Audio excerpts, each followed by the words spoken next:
chers téléspectateurs. Bonjour, chers auditeurs, chers internautes, vous tous qui nous suivez de partout, Facebook, TikTok. C'est votre docteur Marmo, le sexologue, pour ma présentation, parce que peut-être c'est votre première fois pour l'émission Oyo.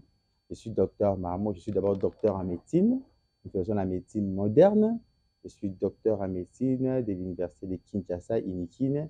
Et puis, je suis spécialiste en sexologie de l'université catholique de Louvain en Belgique. Donc, aujourd'hui, nous allons vous parler des problèmes sexuels, du syndrome sexuel. Donc, des problèmes qui rongent, qui déstabilisent le couple. Problème aussi de ma divorce mingi, instabilité na ba fiancé.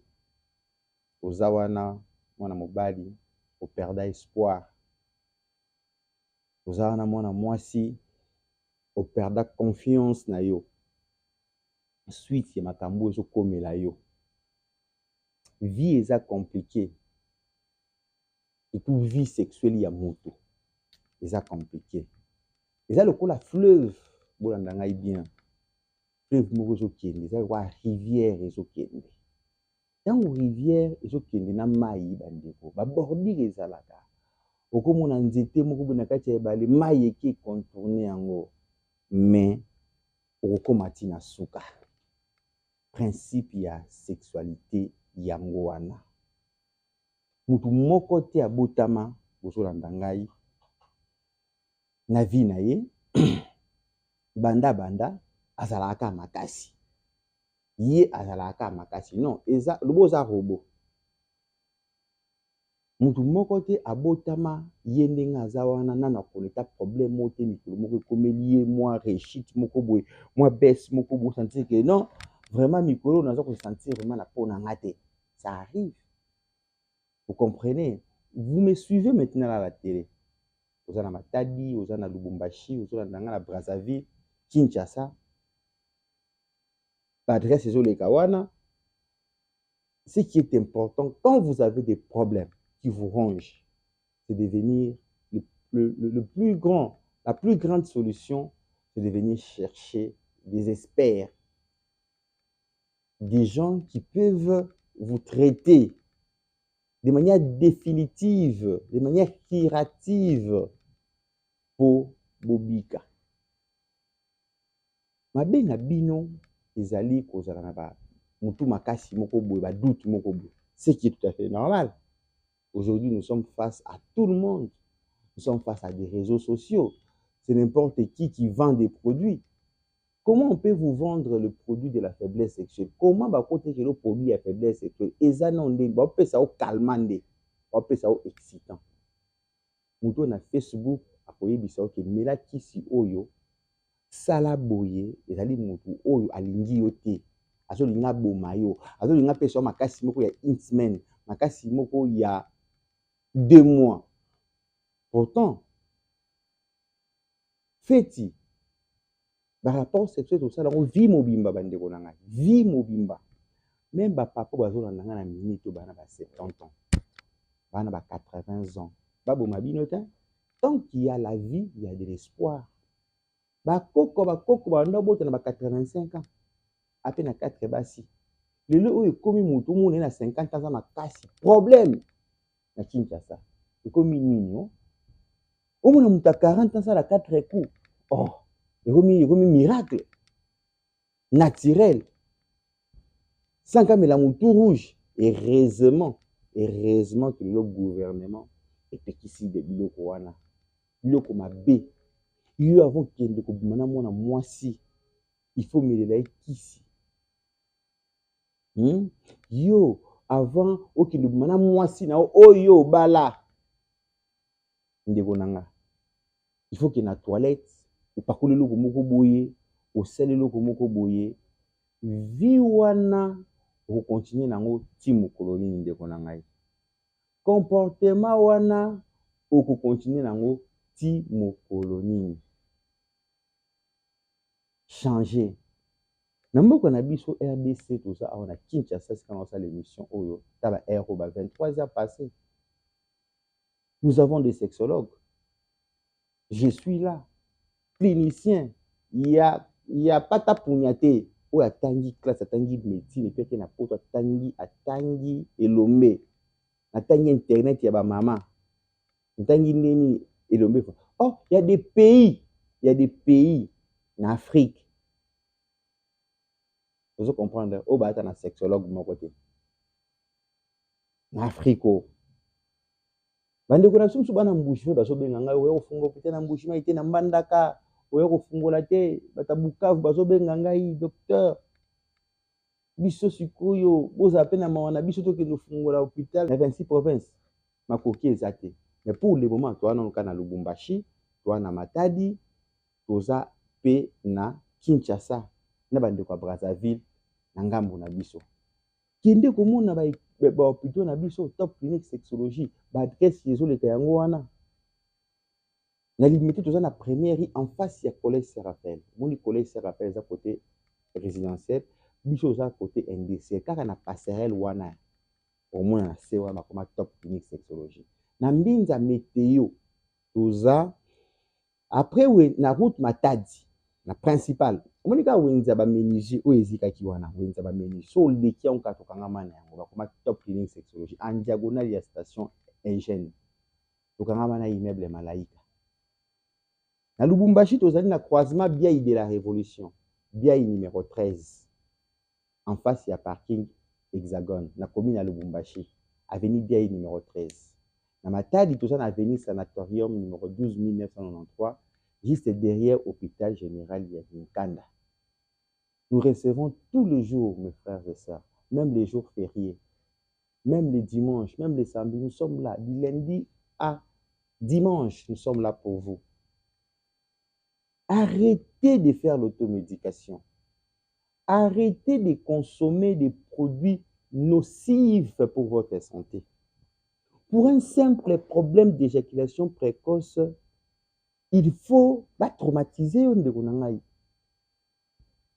Mwana azoleka na rond-point Ngaba, na rond-point Gambela, na rond-point Wileri, azobelela. Yo licencié aussi ça na ISC, aussi ça na campus, na ISTA. Papa bana 5 obengi mwana wana pesi yo ayebi soko papa moni so omemi oyo osali boye esili mpona yo ozwi omeli. Vraiment tu vis et au continuer bongo, tu exposes ta famille, tu exposes ta femme, parce que mobali kotika mwasi na posa kosala feti na mama ajui te ezali koexpose ye, ozali soumettre à la tentation. Un homme, c'est celui qui sécurise sa famille. L'homme, c'est le chef de la femme, non, n'est-ce pas, non? Quand on dit le chef, c'est celui qui prend contrôle de la maison. Vous êtes chef en quoi? Vous êtes chef peut-être financièrement, oui, présence, mais aussi dans la vie conjugale. Monsieur Freddy, tu es là, tu me suis, monsieur André, monsieur Jacques. Tu te prépares pour le mariage. Tu te prépares pour le mariage, mais tu sais que tu ne fonctionnes pas bien. Tu sais que tu ne fonctionnes pas bien. Mais tu as ce courage-là d'aller payer une salle de fête de $5,000. Costume 1000. D'autres bassins, 2000, koto, so combien, tout ça, stress. Mais tu sais que le socle du mariage, la base du mariage, c'est aussi la vie de couple, la vie sexuelle de couple. Mais tu banalises. Jusqu'à aujourd'hui, tu te promènes avec ton éjaculation précoce. Mais voilà, tu es là en train de préparer ton mariage. Ça, ce sont des comportements irresponsables qu'il faudra bannir à tout prix. C'est de la méchanceté. Et les qui coachent la moto poisson. Vous avez la moana batou pour qu'il ne nyokola ye. Autant on ça les kobo, bo beleliye. Et moi c'est ndumba, moi c'est aboye. Je ne dis pas que ceux qui me bali ont un problème et qu'il faut moi si n'est tricher. Non. Le mariage c'est pour le meilleur et pour le pur. La femme doit soutenir son homme même dans le malheur. Il doit être avec lui. Il doit l'accompagner à l'hôpital.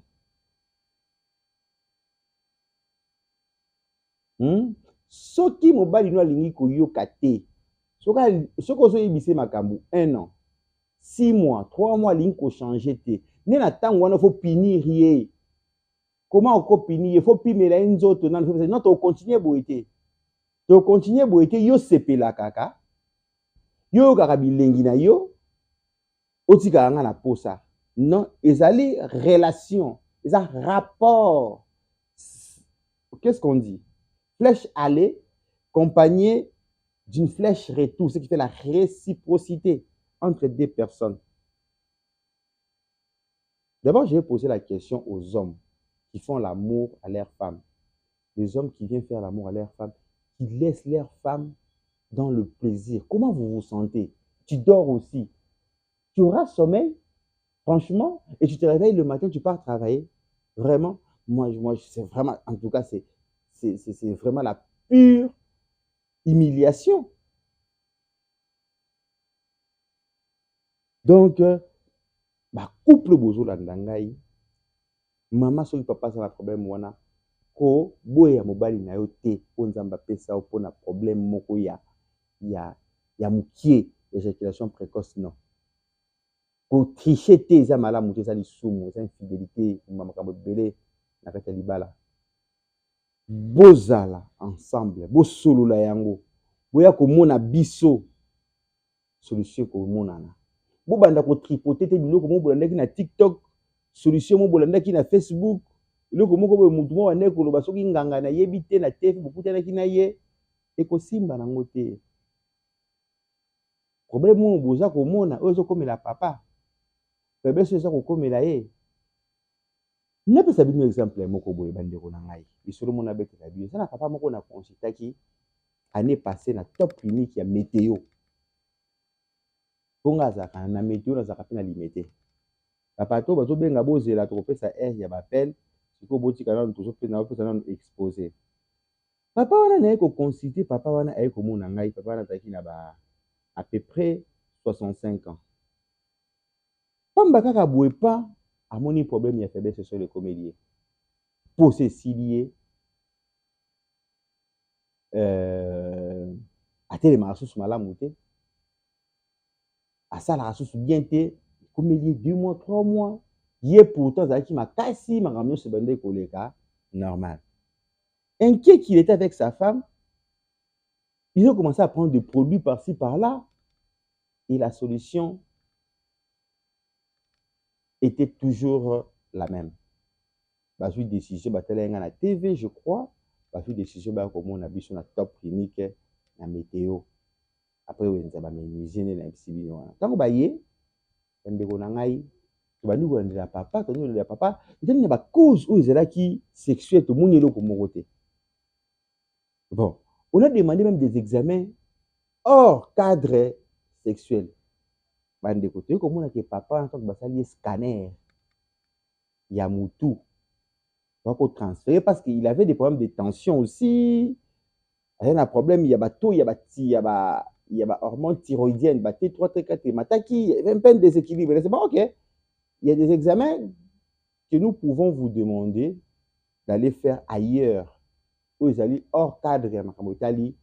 Parce que examens sur ça là, examens tout ça la top clinique. Examens sur sexuel sur pas na biso to ba biloko nyo sur ça la top clinique. Mais tu as ba département. Na tindi asala ba examen wana ba découvrir ko découvrir que papa nazaki na niveau a na cancer. Vous comprenez cancer beaucoup zaki na cerveau na ye pembeni ya organe to bengaka hypophyse. Et bandaki ko sécréter ba substance moko bandaki ko neutraliser ba hormone na ye sexuel bandeko. Omoni que à travers kozanga réflexion malamu, à travers kozanga posa, tu peux découvrir que papa n'a pas une maladie sous cancer. Papa n'a pas de end. C'est tout ce que nous avons dit sexe, hein? Parce que vie n'a commis un peu, et c'est cancer, moi d'abord,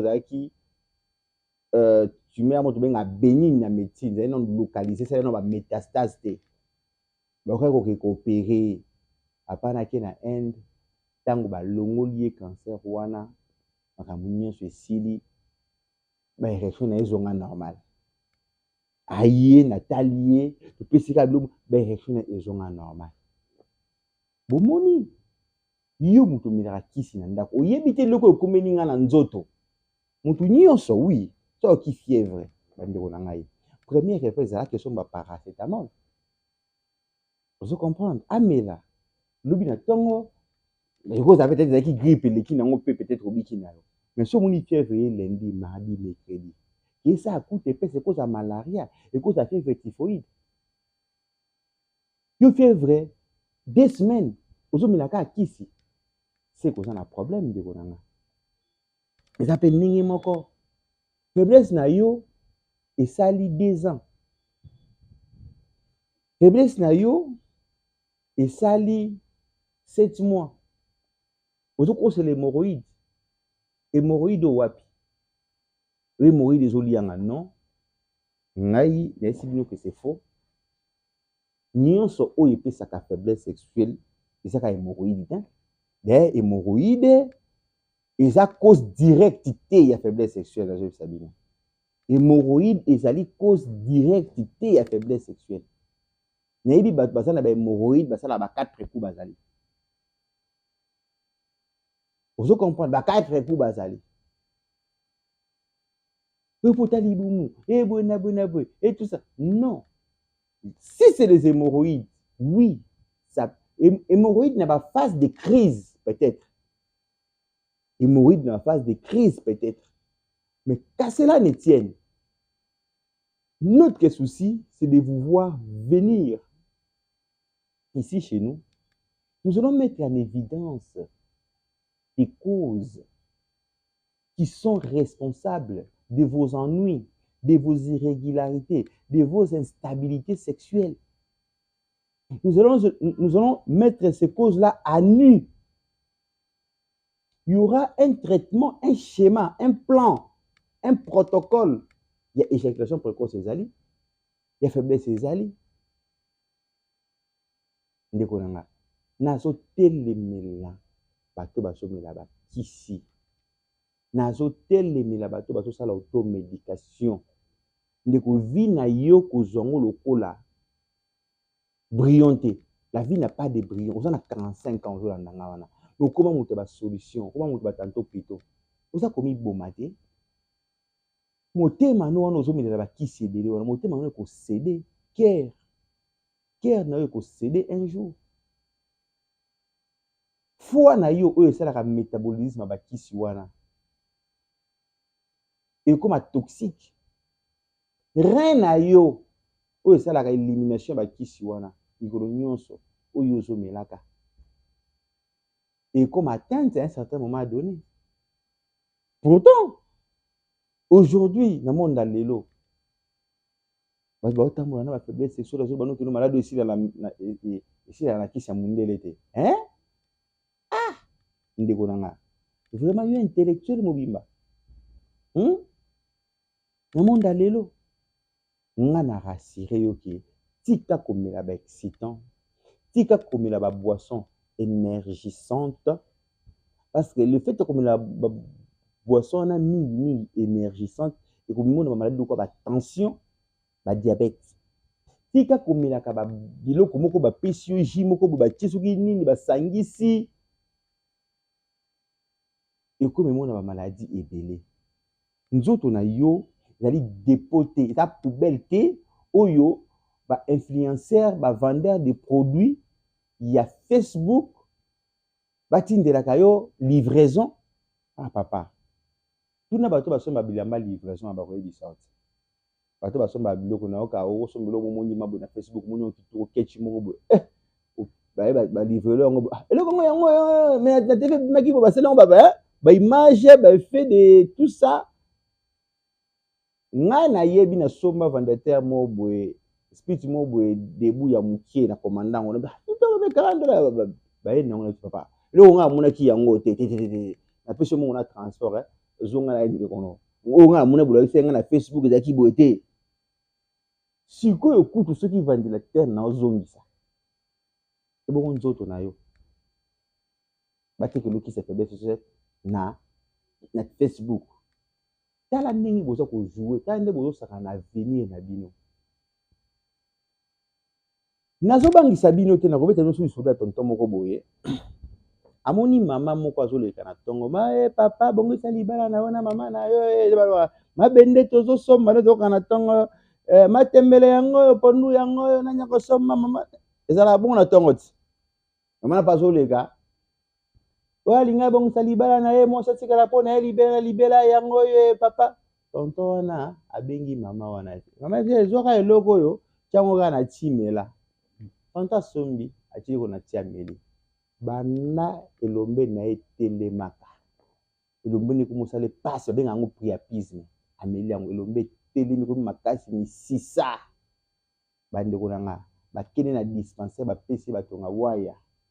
Yebisa bimana mwasi na bimina mwasi na bimina mwasi alembi elombe zo kitate. Premier jour, deuxième jour, troisième jour. Pasi baina mwana mobali basimbi balati zambala. Toka ba tokata ye.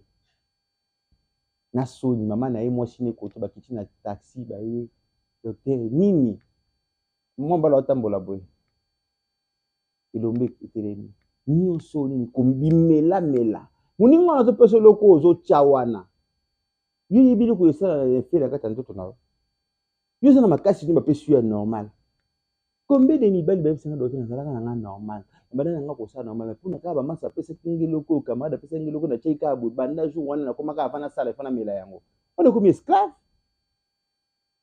Ben ndeko wana ba benga ngo priapisme, une érection involontaire douloureuse.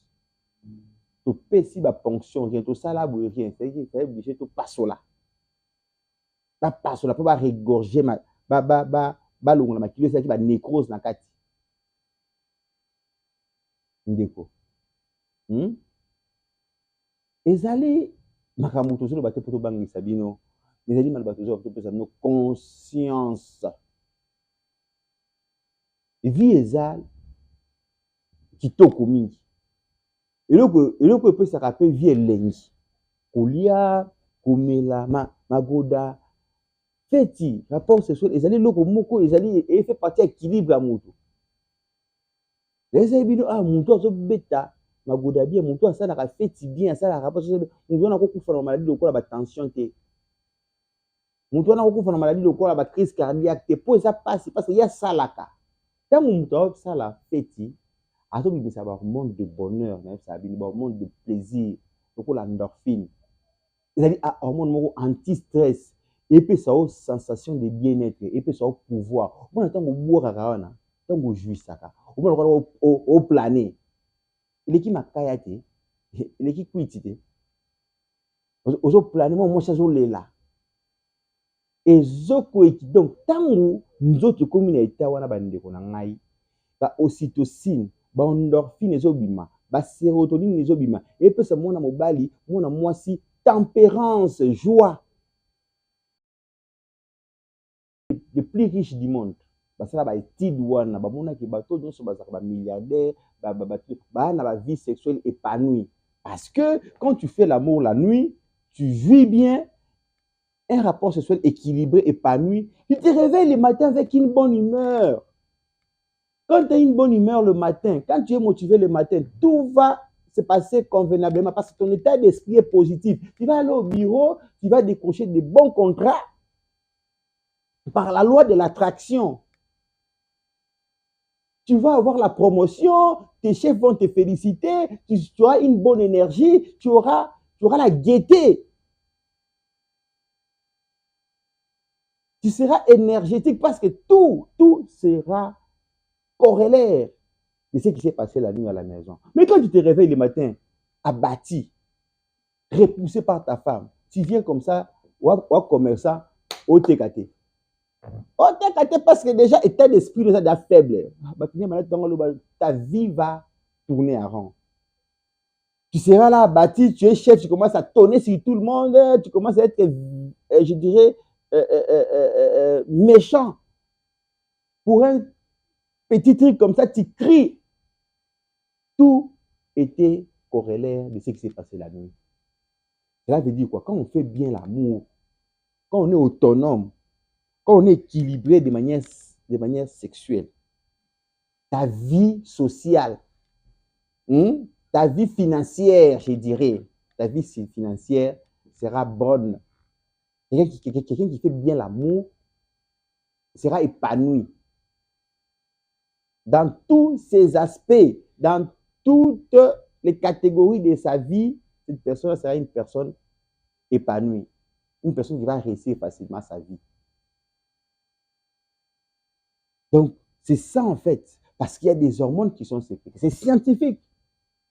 Même aujourd'hui, les sportifs, vous ne voyez pas que les mondialistes qui jouent la Coupe du Monde là maintenant, là, tous sont accompagnés de leur famille, de leurs enfants, de leurs femmes, parce qu'à l'époque, on interdisait les sportifs de faire l'amour pendant les grandes compétitions. Mais aujourd'hui, on a compris que non, pendant les grandes compétitions, après les matchs, on donne aux joueurs là, Mbappé,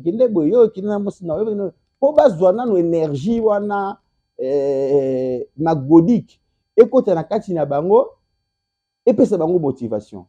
Vous allez priver quelqu'un à qui mondial un mois. Ah ça l'amour non non.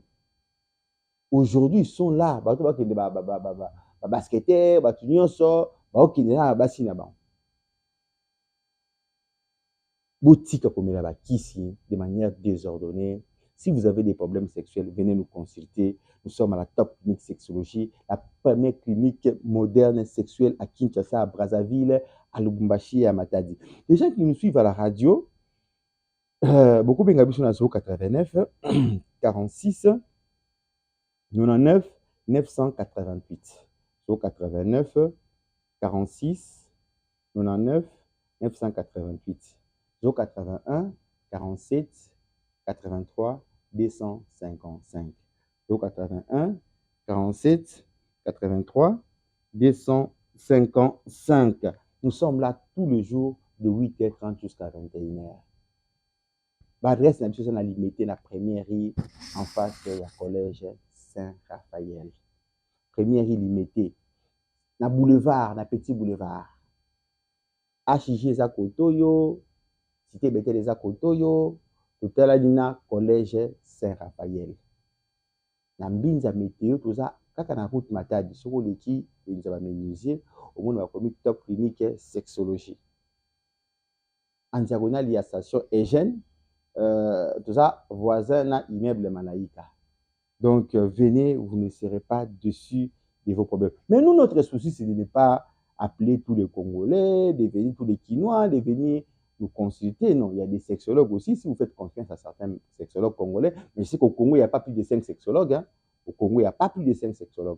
Si vous avez vos médecins, vos sexologues, allez consulter. Nous, notre souci, c'est de faire la médecine promotionnelle. C'est de lutter contre les antivalaires. C'est de protéger la jeunesse congolaise. Une population fait partie de la richesse de son pays. Vous voyez, quand on dit que le Congo a des cobaltes, des diamants, ou je ne sais pas quoi, or, mais la plus grande richesse d'un pays, c'est sa population. Quand on dit que le Congo est le RDC, c'est la population, ils sont plus ou moins 100 millions. Plus ou moins, tu vois, fois 10 Congo-Brazzaville, tu vois, fois combien Rwanda, tu vois, fois combien Burundi, nous sommes une force. Et un peuple se multiplie à travers la sexualité. Donc la sexualité, ça fait partie des piliers du développement d'un pays. Nous ne voulons pas aujourd'hui une jeunesse. Nous ne voulons pas aujourd'hui des étudiants qui sont irresponsables, qui sont là avec des comportements malsains. Oh, salam, si tout ça. Non, non, non, non, non, non. La sexualité, c'est la régularité.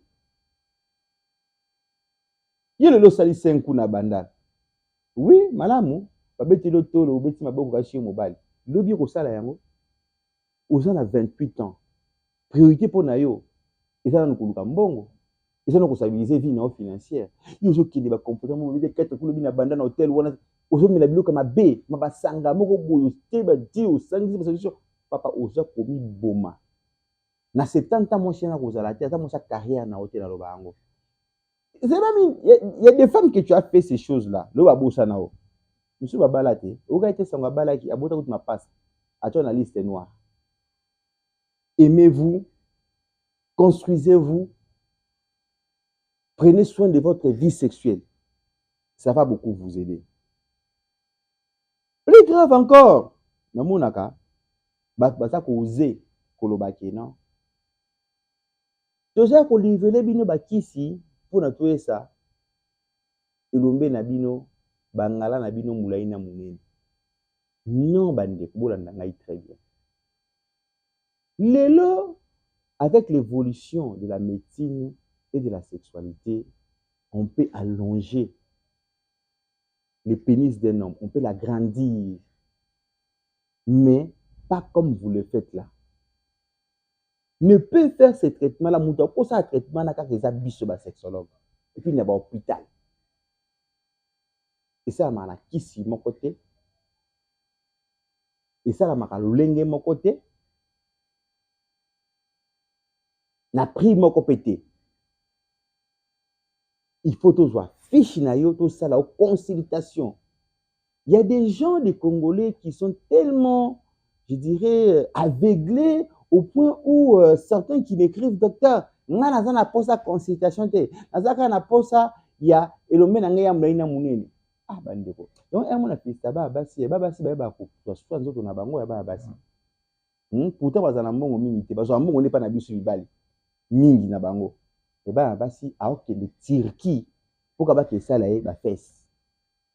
Pour ka ba ke sala ka ba lèvres, bi ba ke sala ka ba sena e. Azui visa tout na ba risque.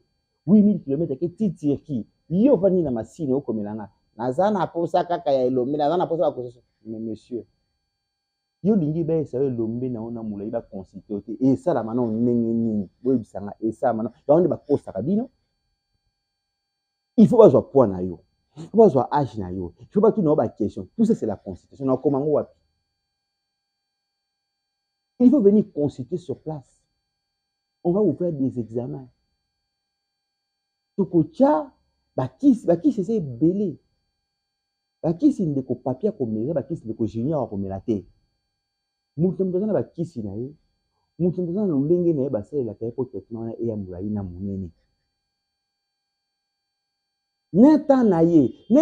Même prix, c'est-à-dire différent. Ceux qui traitement les arts na prix fixe. Maintenant, na linga kina surtout kini na chaque jour ko consulter ba malade. Linga na pesa ba infirmière na ngai bo kete kango na zando bo tonga ba boutique. Nous ne sommes pas des vendeurs de produits. Nous sommes des médecins, nous avons étudié la médecine. La médecine, c'est le pourquoi de toutes choses. Il y a des personnes au bassin na elombe mukie na mukuse ba botama bongo. Ba botama bongo suite ba carence. Quel que soit au botama bongo to yebi ndeni to kosala surtout moni cause ki yo botama bongo eza ba carence hormonale, eza ba carence vitaminique, yebi ndeni to kosala pona yo botama bongo. Mutu muso za ba infection. Ba infection et sali ke elombe na azalaki na elombe mulai eze bele ba sanga bongo za peka na yo nazaki nanga bien bazaki to nazaki vraiment nazaki bote mais mongo zo konda. Il faut te belo onye kondi siango kasi te. Po onye kondi. Soki ekondaki po nye oya mulai te ndeko nanga. Yo yebi loko ekondisi elombe na yo te. Mais ozosomba kisi na Facebook pour eya mulai na munene. Mais est-ce que ça normal? Oza normal ndeko nanga Fabrice ozolandanga na miyeto. Papa André. Kosombaka bakisi wana te. Il faut to yeba cause nini ekitisi elombe na yo. Même temps que tu as cause wana, tu as procéder après pour te faire moulai na munene. Et ya kaka moulai na munene. Et ya kaka. Sans chirurgie, sans lipaso, la durée, le temps, le coût dépend de chaque personne.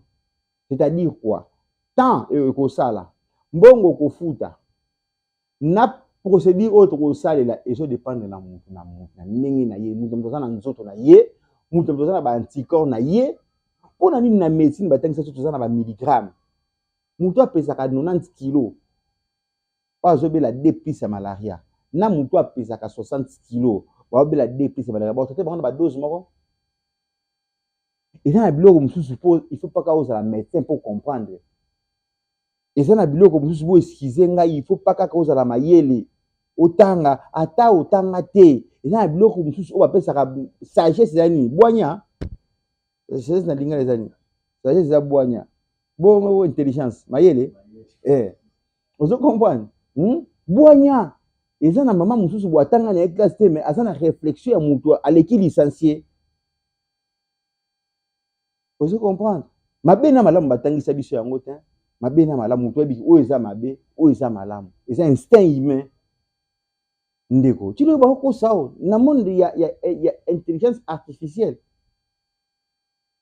yo somba kisi na Facebook elomeno ya mulai na munene soki ye alobanga na diplôme na nga na pasoli na ko pasola ekoki koya jamais ekoya ato sombi 1000 yango nde botambolaka na basango ke non elombe yaka na mulai na munene te parce que yo okinda bisika oyo ya malamu te na yamba bato mosusu boyo malade na nga oyo natambo na ngo malade akoti na biyo nazo bude yo na azo bude yo il te qualifie comme les autres personnes des escrocs il est là d'abord pessimiste abati na nga kaka natala yambala suka balenga mbongo ebele bakisi na dépenser ba mbongo o dépasser pas nani nutritionniste mama mbikodi otuna boyebisa ngai nani yango ateta yo nani yango ateta yo avant okoma awa oh non nasomba kisi mo na Facebook et puis après tant wana ke namona mama na mbanzalemba monsieur ça sérieux quoi ça sérieux nde yo bongo lobi ke non eyaka mulai te na mulai te ngai na rassurer bino ke non penis eyaka mulai na munene à condition que vous êtes sérieux so vous êtes sérieux yo komona biso adresse eza wana tokosunga yo nalingi naleka la deuxième syndrome nalobi nde makambo baexcita nalobi makambo ya elombe nalingi nalobela makambo ya faiblesse ndeko na ngai toza barobo te nzoto ebelaka mobali oyo par mois asalaka 18 rapports à supposer nakopesa moyenne 18 rapports sexuels par mois 15 ya mabete 12 pesa na mabete ya 3 fois par semaine pour 4 ça fait 12 ya mabete ce qu'on réussir 10 rapports 9 rapports c'est une grande distinction faut ba féliciter yo ba le but que tous les jours faut betaka fort non je comprendre il y a des jours comme ça où on sent que ça va pas mais yo moko sola nanga na minute oyo conscience na yo d'abord nga na yebi yango te oyebi kokomi faible okosa no mwasi na yo te okosa mwasi na yo tu vois je travaille ces derniers temps trop chargé avec mon professeur et tout, il y a des histoires, sont en train de faire des rapports par-ci, par-là. Aucune repose à moi, si mais conscience ne repose à moi. Ndeko, tu sais que tu es malade. Tu n'étais pas comme ça. Tu avais 4 cours quand tu étais étudiant. Tu faisais 7. Oui, le poids de l'âge, on n'en disconvient pas. L'âge, oui. Je ne demande pas un homme de 60 ans à la viril, à 30 ans. Non, tu es au cours là. Oui, tu es au cours là. Oui, souka la décou. Hein? La papa, comme il a 58 ans, parce qu'il y a des personnes qui sont irresponsables. Non, Azagna Zala qui te ma colite. Oh non, papa, ma mba nazo kola. T'as comme il peut t'endier, on me l'a kissé. Eh, oh, loin on a foutu hein. Bana et pas il ne va tout dans la moine à mort, on a 4 bana. Tout ça. Hein? Et ça là qui il va souffrir. Vous comprendre hein? Et ça là qui est virilité. Pour ni bana mikie bazana tongo pas et le mettre les à tout moment parce que ce sont les irresponsables. Ils payent pas des maisons, on les nourrit, tu vois. La télé, ils sont capables de télécommandes. C'est eux qui dirigent les parents même. Mais pourtant, ils ne payent pas, ils ne payent rien. Quand ça, et c'est lui, papa, il n'y a plus l'abonnement. Mais quand on paye l'abonnement, ce sont les premiers à venir changer les chaînes de télé. C'est pourquoi un enfant, il a cette pulsion-là, des érections spontanées. Mais avec l'âge, ces érections-là, ça diminue. Mais ezalaka. Il faut aille fonctionner dans le monde. Mais il faut téléma tous les jours. Et au côté de ma 10 fois, 3 fois par semaine, là, ça fonctionnera. Bali ou fonctionnera. Tu as 50 ans, tu as 60 ans, tu as boutou, mon komi, balé. Mais au côté de ma tête, tu as un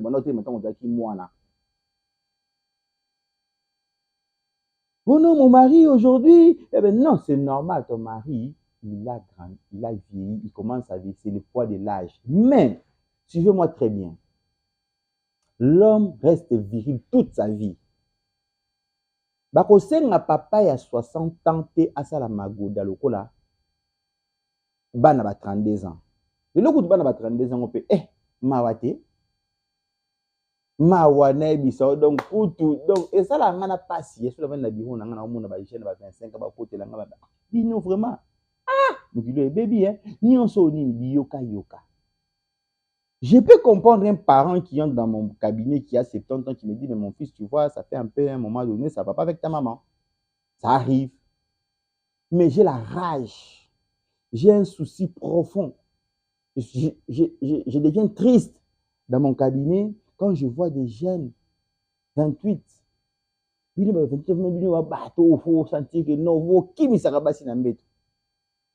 Mais t'as l'élo au total étudiant. Tu es dans la difficulté. Je vais rassurer tout le monde. Il va âge nyonso.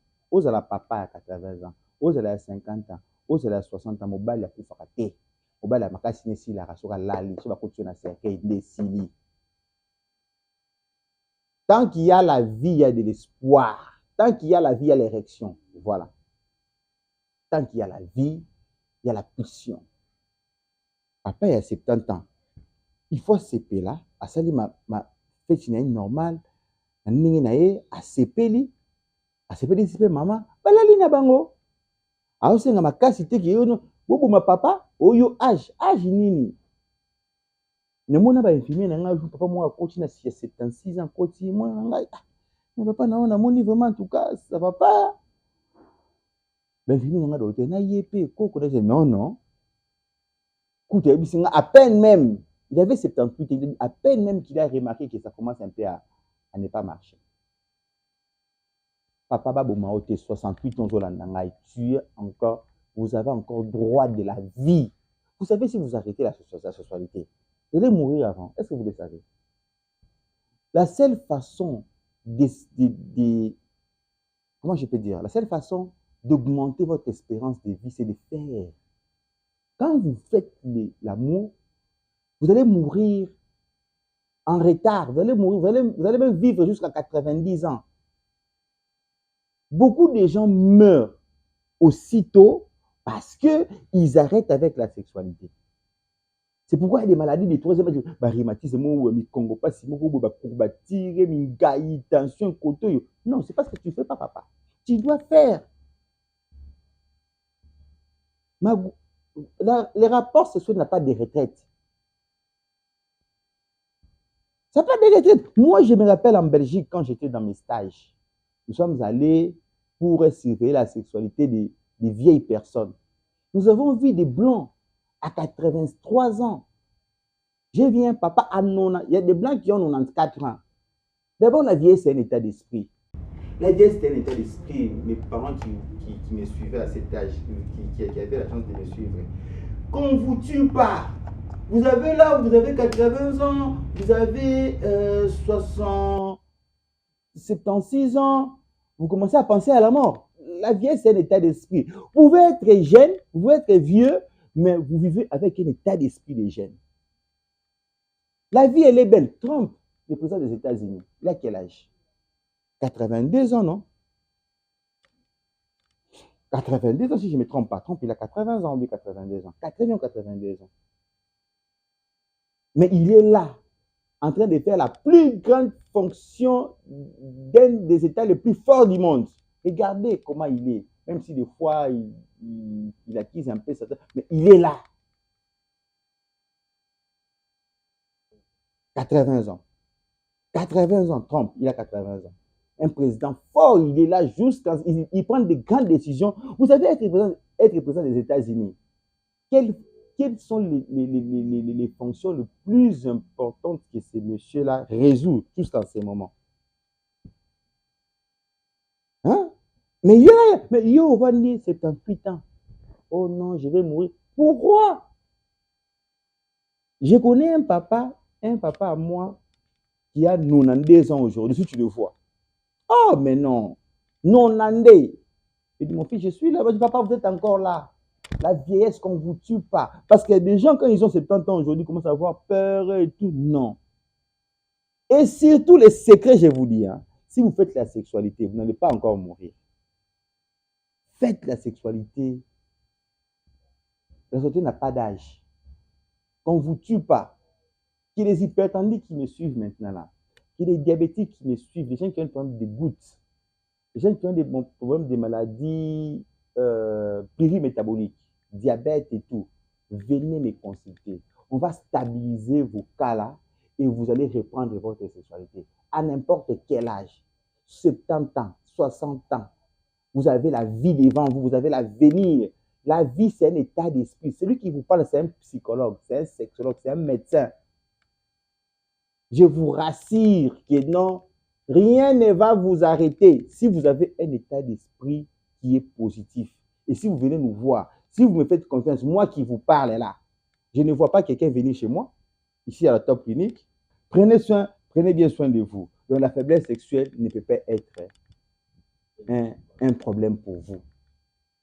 La faiblesse sexuelle. La faiblesse sexuelle, c'est traite. Les gens qui ont des problèmes d'érection. Un coup, au lembi, au ronflé. Un coup, pas au tiki maman na poche. Je vais nouveau marié. Ah, papa nangai. Et rabisengo yango 30 ans. Au bout de 40 ans, maman, comme problème. Pour ce pilako, waniko, quand il y a 2 minutes, waniko ronflé. Au tiki maman na poche ça. Il y a un autre traité. Il y a éjaculation précoce. Les gens qui éjaculent aussitôt. Éjaculation prématurée entre les cuisses d'une femme. Venez nous voir. Nous allons résoudre ces problèmes-là. La vie, elle est belle. Tika ba komela ba nkoro ba kita matabu mama salabo tika bana. Donc arrêtez avec ces mauvaises habitudes-là. La faiblesse, ça peut arriver.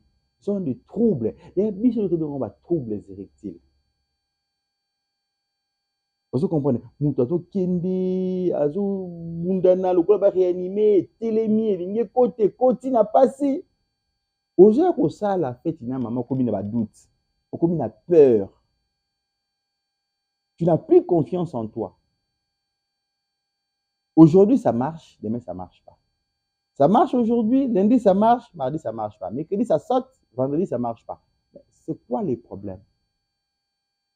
Et ça vous ronge, ça vous tue à petit feu. Ça va vous donner des maladies du cœur. Ça va devenir un problème psychologique. Manque de confiance. Et c'est le moment qu'il faudra mettre fin à ces ennuis, à ces problèmes sexuels. Donc, venez nous consulter. Nous sommes là tous les jours pour vous. Même les femmes qui ont des problèmes de fragilité. D'ailleurs, je vais dire à papa l'année de nous balancer des images. Il y a beaucoup de femmes aussi obèses qui veulent aujourd'hui devenir skinny, liboumou, comme taille olympique, sans chirurgie. Nous avons aujourd'hui des remèdes. Parce qu'on a compris que beaucoup de couples aussi, c'est par rapport à des physiques. Si bana basi nyonso baona ndanga na minute oyo ba vidéo na opesa papa landi alakisa biso traitement moko to instauré na Top Clinique na biso awa. Suite à ba recherche tout ça na poto, ba formation, auti kuna kokondisa yo to kondisi okomi omona ko uti ko bota bien okomi munene makasi oza obèse yaka chirurgie te bimune ko konda.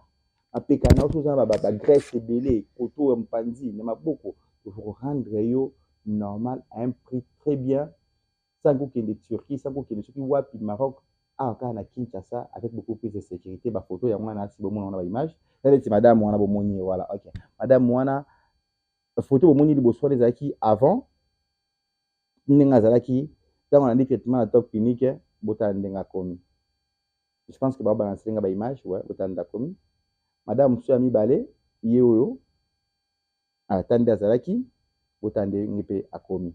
Parce que Bolingi, traitement wana boye na top clinique mpona bana basi ndenge mpe nalobela tokóma presque na suka tozwa banini kela 10 minutes mpo tozwa bapele wawa tukali na 10 minutes mpo tozwa bapele ndenge nalobela mpe bana basi oyo baza na baproblème ya batrouble de plaisir. Il y a beaucoup de femmes aussi qui souffrent, des femmes qui mouillent pas, des femmes qui ont des problèmes de fragilité, des femmes qui ont des problèmes de douleur, de vaginisme. Venez consulter. Venez consulter. La top clinique, c'est pour les hommes, c'est pour les femmes, c'est pour les problèmes sexuels. Les couples qui ont des problèmes de stérilité. Bobo takate. Il faut comprendre, hein? Les lots oyo, na sabine lo komoko stérilité masculine et mati makasi. Il va les belé bazobo tate, bazoko c'est la ka basi. Bama taka na bango, bas spermatozoïde na bango et beba. Et comment faible, otobenga OATS. Oligo-asténotératospermie. Bamataka ekufa epola ezala sous mototé ezala sous vitesse T. Ça peut être l'une des causes au bobalani, bozolandanga bobotité.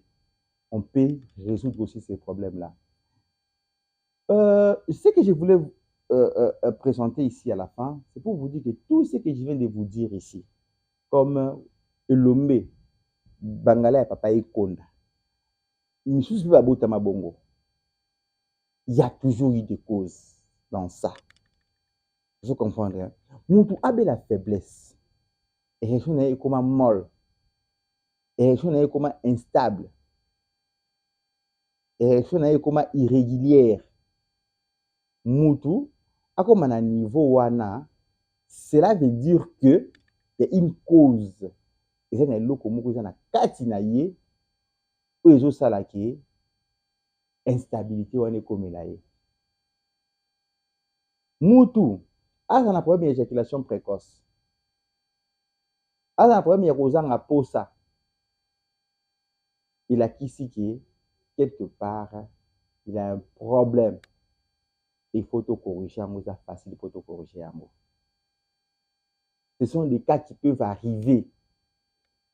Ce qui est important, c'est de vous faire d'abord confiance en vous. Deuxièmement, c'est de nous faire confiance, de venir consulter. Nous ne sommes pas des vendeurs de produits, nous sommes des médecins. Hôpital, ça fait plus de 15 ans que tout ça a limité. Nous n'allons pas dire que tous les gens qui vont venir chez nous, nous allons les guérir et tout. Non, non, non, non. Nous sommes des médecins, nous n'avons pas l'obligation de résister, nous avons l'obligation de vous traiter. Mais je ne vois pas. Nous avons tout aucun colloque, nous avons des photos, partout, nous avons des camarades. Mais c'est bon que donc, problème d'éjaculation précoce, nous avons des choses, même faiblesse sexuelle, vraiment, en tout cas, Afrique, vraiment, tout ça, tout changer quoi? Tout changer. Problème africain, neuf sabine bande konabiso, neuf sabine problème africain, ça problème d'abord il y a mutu. Problème il y a cerveau. Il y a problème il y a politicien hein. Problème africain, ça problème il y a richesse na biso ti asa mabele ba diamant. Non. Problème africain faut changer notre mentalité na biso. Nous devons ba problème sexuel mais non. Nous devons des questions précoces na bureau, comme si dans auditoire, c'est comme si non. Tout changer la mentalité. Ce qui doit changer la mentalité, même beaucoup de gens parce que tant qu'on Congolais au Longola, kuboya bidon o ya mayo meli, conscience na yo au chango na kata sac na on kiboko na poubelle na ndako. C'est là où le pays va se développer. Nakamoteli magoda na kota na politique ni mutibo skizinga. Ndaka mo parenthèse.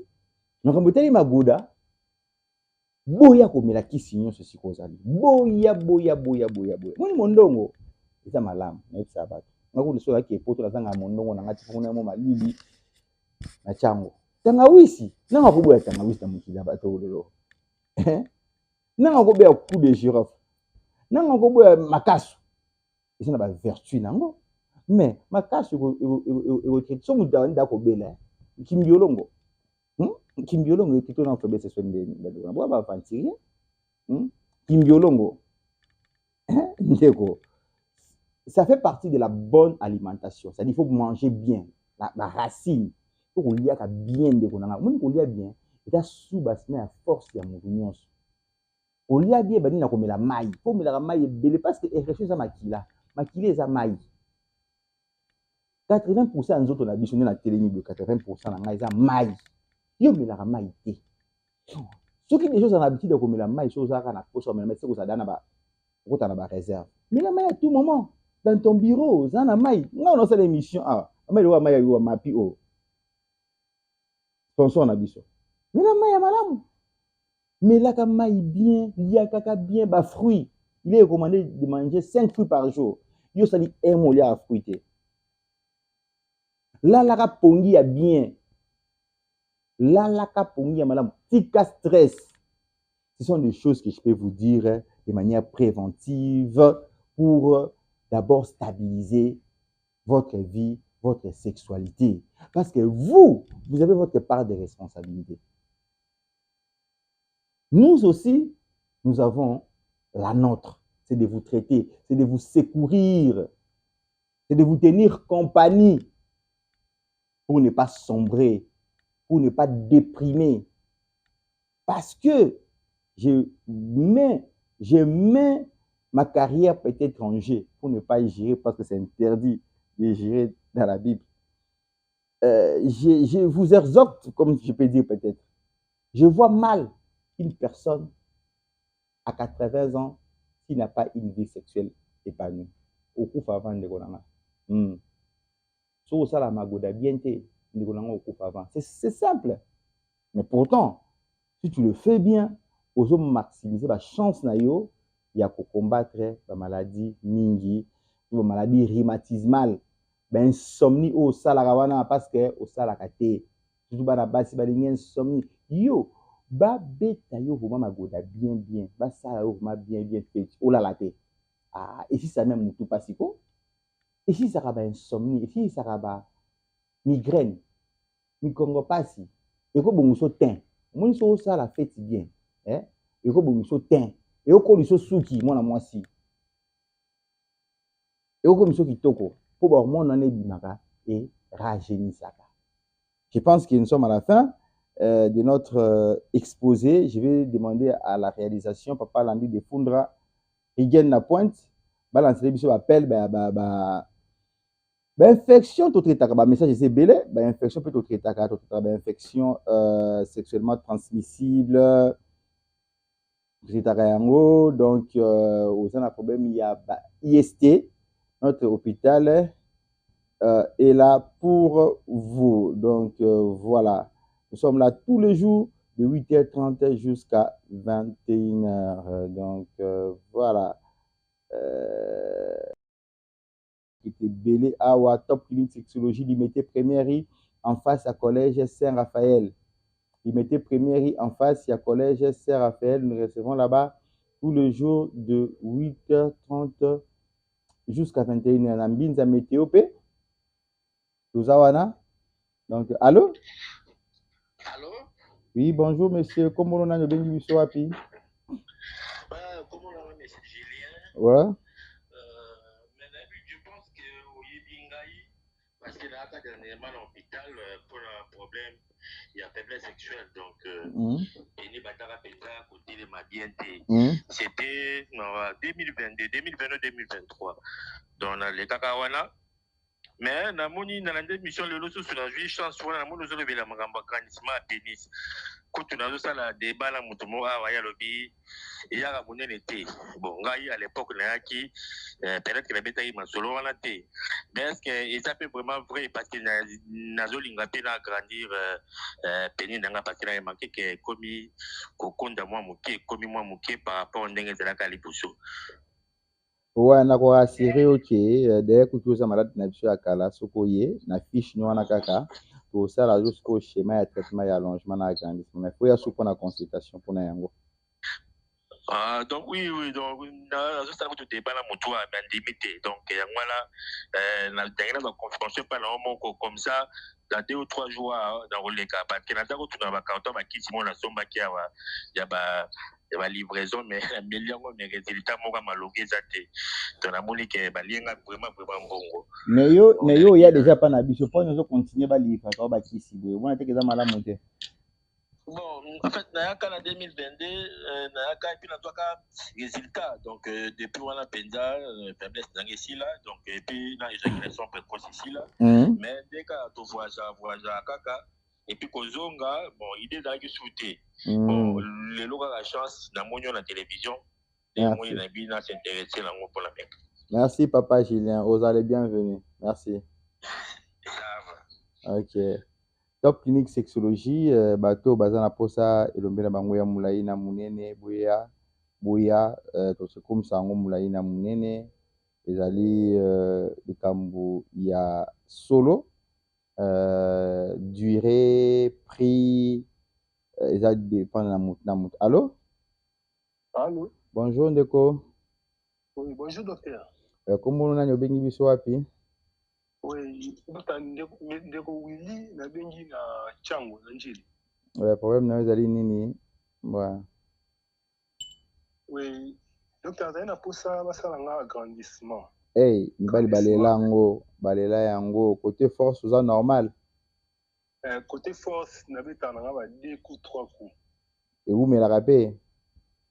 Bon, beti premier coup na permis mon nambu na la deuxième na forcer ma troisième né.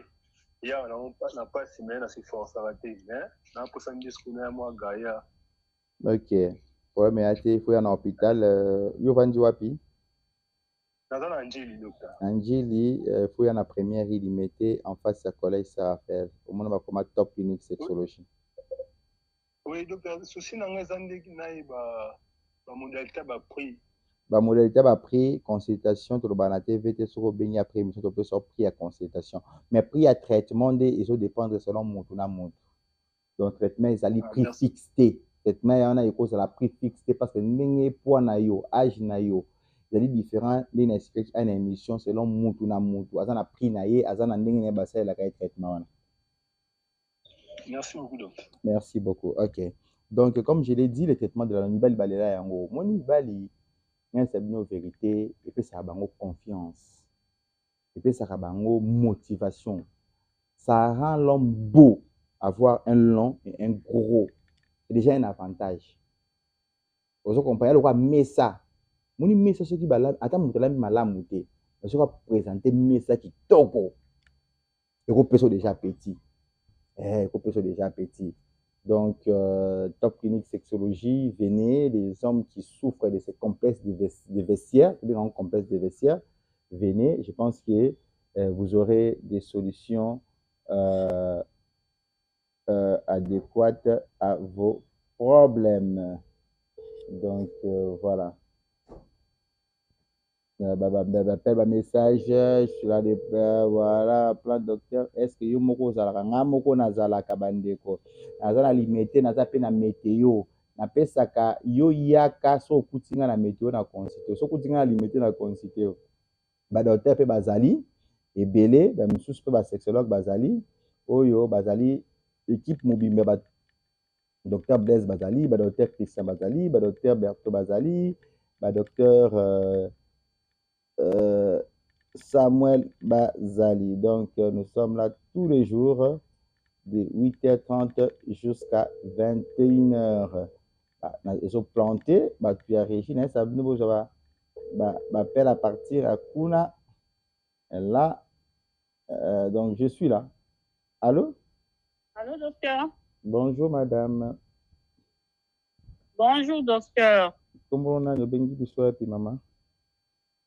Docteur, comment on a maman Godé, madame Godé, na bengi na komi na Ngalima? Oui, maman. On a un problème, docteur, ça fait un temps. D'abord, on a des problèmes pour les gens poser, si possible, on a posé la solution et pas na haut. Ouais. Il y a l'Iboso, ils ont un problème à stérilité. Stérilité, ça fait un temps vraiment. Na évité chez les mécanismes, mais na évité na yo kalisu posate. Ata pe tozo sala sentiment ya kate na ko kalisu ko senga mobile te.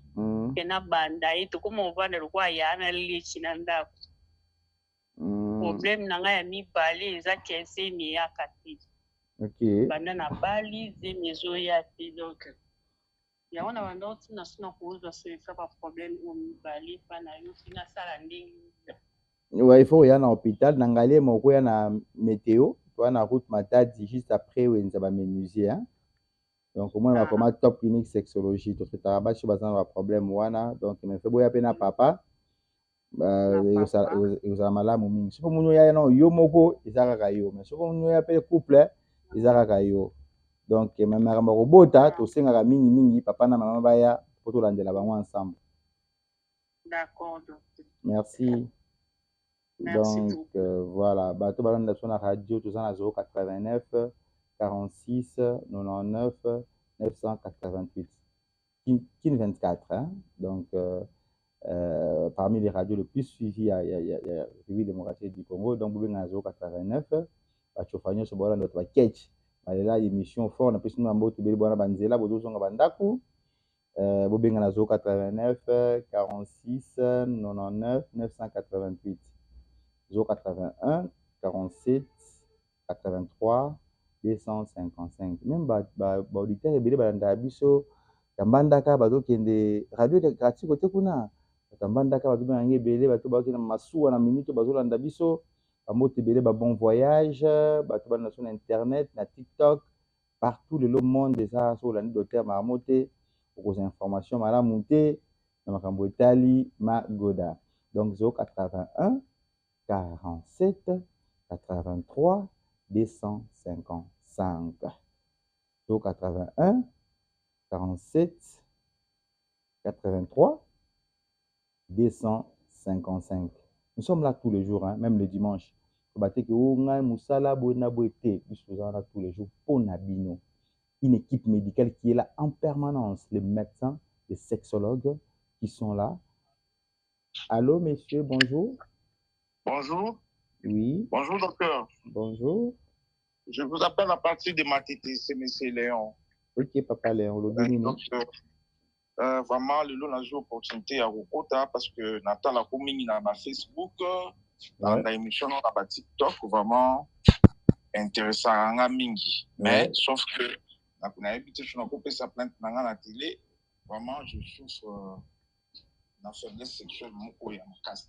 Oui, papa Léon, le banan. Même, premier round, ils ont écouté ma passe. Pour je suis je dois être vrai. Si je dois les dire comme ça. Avec beaucoup de difficultés. Ouais.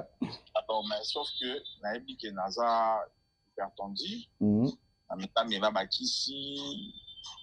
Naba ou ça conseille même dans Facebook que tout commandatif, il faut s'examiner. Vraiment, à partir il y a tension dans la vie, dans hypertendu. La première langue appelle bâtir dans le docteur dans la médecine. Mais je ne sais pas sur vous. Vraiment, dans ma camboulou, intéressé si je peux trouver une solution. Ouais, pourquoi pas. Donc, aux en ma tété, tu as la limité P au Roya, aux en abisso, tu trouver solution à problème non. Ok, merci beaucoup, docteur Naroya, 1 de 4. Merci, vous serez les bienvenus. Merci. Donc, voilà, je pense que nous sommes presque à la fin de notre émission. On est déjà à 1h10. Merci beaucoup à toute l'équipe qui nous a suivis. Ce que je vais faire comme rappel, je vous ai dit ici, premièrement, d'abord, il faudra vraiment éviter les excitants, les aphrodisiaques. Il faudra les éviter. Si vous avez un problème sexuel, il faudra venir consulter. Donc, nous sommes là. Les excitants ont des conséquences néfastes dans votre corps. Ça peut détruire vos reins, votre foie, votre cœur. Donc, si vous avez un problème de la faiblesse sexuelle, la faiblesse sexuelle, c'est une insuffisance, c'est une incapacité relative ou tout comme absolue présentée par un homme. Donc, ce qui peut déstabiliser sa vie, ses érections et sa performance sexuelle. Donc, il y a des causes qui sont responsables de cette faiblesse. Ces causes-là doivent être mises en évidence pour que les services médicaux établissent un schéma protocolaire qui sera, je dirais, dépendant de ces traitements-là. Et par rapport à ce qui est éjaculation précoce, il y a des personnes qui sont nées comme ça, avec leurs problèmes d'éjaculation précoce. Il y a aussi des éjaculations précoces qui sont secondaires. Une éjaculation précoce qui est secondaire à un problème donné, à une infection, à un stress et tout. Quel que soit le cas, la Top Clinique est disponible pour traiter tous les troubles sexuels, toutes les dysfonctions sexuelles, même pour les femmes. Je vous ai parlé, il y a des femmes qui ont un problème de dyspareunie, il y a des femmes qui ont des douleurs, même pendant l'intromission, à la fin, même après les rapports sexuels. Les femmes qui ont un problème de vaginisme, de la frigidité. Donc, venez nous consulter. Nous sommes là à temps plein, tous les jours, de lundi jusqu'à dimanche, de 8h30 jusqu'à 21h. Et je pense que vous serez le bienvenu. Je dis merci à toute l'équipe technique qui nous a accompagnés. Je vois notre réalisateur, les directeurs des programmes, M. Landu de Funda, Rigen Peshambo Tebele. Je dis merci à toute l'équipe de la Top Clinique Sexologie. Je vois notre AG, Madame Bibi Mitongo. Je vois Madame Sylvie, Madame Fifi, toutes nos infirmières, la Mehdi, beaucoup d'infirmières. Vous êtes nombreuses là, je vous dis, passer de bons moments et que Dieu bénisse toute la République démocratique du Congo. Je pense vous revoir encore pour un prochain numéro de la Top Clinique Sexologie. Pour rappel, les adresses, je n'ai pas donné. Les gens qui nous ont suivis, les gens qui viennent à peine de nous voir maintenant, là, nous sommes à la première illimitée, en face du collège Saint-Raphaël, première illimitée, hein? Boulevard, petit boulevard, juste en face du collège Saint-Raphaël. Donc, sur le petit boulevard. C'est ça? Je ne me suis pas trompé, hein? Mbinza Météo, nous sommes juste après le marché des menuisiers. Juste après le marché des menuisiers. Donc, route Matadi, Mbinza Météo. Donc, vous allez voir, on a écrit Top Clinique Sexologie en diagonale de la station Eugène, entre l'immeuble Malaïka et le marché des menuisiers. Donc, voilà, à Lubumbashi. À Lubumbashi, nous sommes sur croisement Biaï de la Révolution, Biaï numéro 13, juste en face de la parking, juste en face du parking Hexagone. Lubumbashi, Matadi.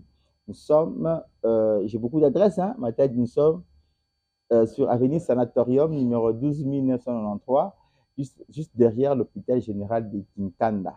À Brazzaville, nous sommes sur de la paix. Dans la commune de Mongali, avenue Madingu, numéro 12. Hein. Donc, Pepe Brazzaville, Mbote Benabino. Donc, on appelle ici docteur Joël Brazzaville Mbote.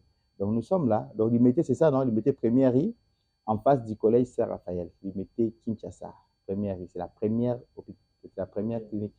Nous sommes du côté industriel. Voilà. Saint-Raphaël, c'est du côté résidentiel, juste en bas de la passerelle. À très bientôt pour un autre numéro Top Clinique. C'était Dr Marmo, clinicien sexologue. Merci.